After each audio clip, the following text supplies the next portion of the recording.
Particularmente, eu vou falar pela minha comissão. Nós procuramos dar muita atenção em trabalhos técnicos, ainda hoje. Trabalhos técnicos realmente, trabalhos de fundamentos. Por quê? Porque nós vemos a necessidade que ainda exista de você poder melhorar um garoto que suba. A grande maioria dos nossos trabalhos técnicos, mesmo coletivos, eles são dados uma atenção muito grande às individualidades. A gente tenta perceber, tenta ficar muito atento aos movimentos que o garoto faça, movimento de corpo, postural, a forma como ele domina, a forma como ele esteja enquadrado com o corpo, já dominando para poder fazer um arremate, ou dominando para apenas fazer um passe.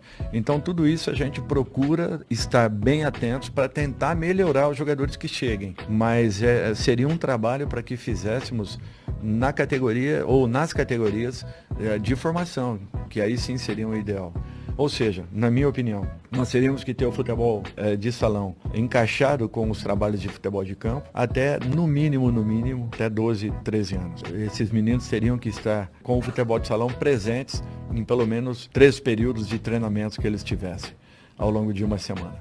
E com isso, muita liberdade, sem que puséssemos nada de parte tática com esses garotos até 13 anos, 14 anos. É um crime quando você vê garotos com essa idade, às vezes correndo em volta do campo, fazendo trabalhos físicos ou sendo orientados taticamente. Esse garoto ele tem que ter liberdade de criação. Você tem que criar, aprender a criar, aprender a se comportar, a aprender a usar e abusar daquilo que você tenha de bom, da sua habilidade. E esse menino ele vai ser tolhido. É um trabalho que você começa cortando já desde o início. Quando ele tivesse ali 15, 16, aí sim, primeiras noções táticas, para que com 18, 19, 20 ele finalizasse tudo isso.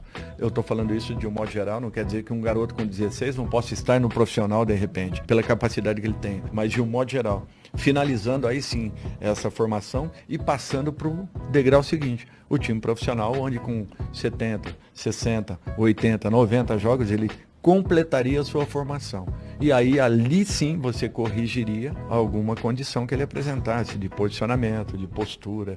Seriam trabalhos muito mais simples. Fazendo um trabalho como esse daí, eu não impediria de usar a habilidade dele. Na verdade, eu estaria dando para ele a chance de continuar aprimorando a própria técnica. E isso seria o principal. Primeiro, que nós não tivéssemos com garotos de 11, 12, 13 anos, campos oficiais. Não tem necessidade. Um garoto jogando num campo oficial com 11 anos, ele vai pegar 5, 6 vezes na bola. Se ele tiver num campo menor, reduzido, num campo de society ou qualquer coisa desse tipo, estabelecido aí por estudos e tal, esse garoto pegaria quantas vezes na bola, quantas vezes mais na bola do que numa partida em que ele joga num campo oficial. Eu era garoto, dentro de leite, 8 anos, 9 anos, 10 anos, eu ia jogar num campo oficial, mas de repente eu pegava 10 vezes na bola, 15 vezes na bola ao longo de um jogo, de uma partida. É muito pouco para um garoto. E às vezes só pega e toca, né? Exatamente. Por quê? Porque as distâncias são muito grandes, o passamento é muito grande. Você não tem como preencher espaços com garotos. Então você precisa primeiro adequar os campos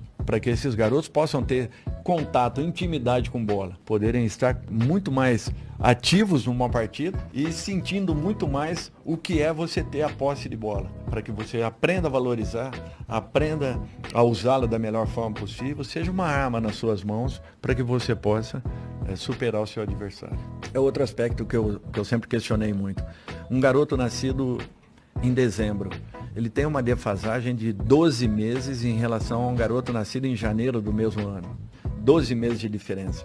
E ele joga contra esse mesmo garoto, ou melhor, ele compete com esse mesmo garoto que já tem 12 meses à frente dele. Por isso que quando a gente pega aí os jogadores, a idade dos jogadores, nós vamos ver que nos primeiros 3 meses do ano, a grande maioria dos jogadores que deram certo na vida são jogadores de janeiro, fevereiro, março, abril, maio, junho, um pouquinho menos. Julho, agosto, setembro, bem menos. Por quê? Porque a idade... Então, essa para mim era a primeira mudança que nós tínhamos que fazer no nosso calendário. Campos menores, garotos que finalizando 20 anos. Qual é o teu mês? Setembro. Então eu vou finalizar a minha formação quando eu completar 20 anos, no mês de setembro, no dia X. Aí sim eu vou ter os meus 20 anos. Mas até então, eu não tenho 20 anos. Por quê? Porque eu nasci em setembro, mês 9. O camarada que nasceu em janeiro tem 9 meses de diferença para mim. Então, eu vou competir com esses mesmos garotos. Quer dizer, eles já estão com 1 ano de formação e eu ainda estou com 1 mês de nascimento. É uma diferença considerável, muito grande. Sim, sim. E queira ou não, isso daí cria uma disfunção na forma como você vai avaliar um menino. Por isso que para mim seria a primeira alteração que eu faria, no sentido de começarmos a modificar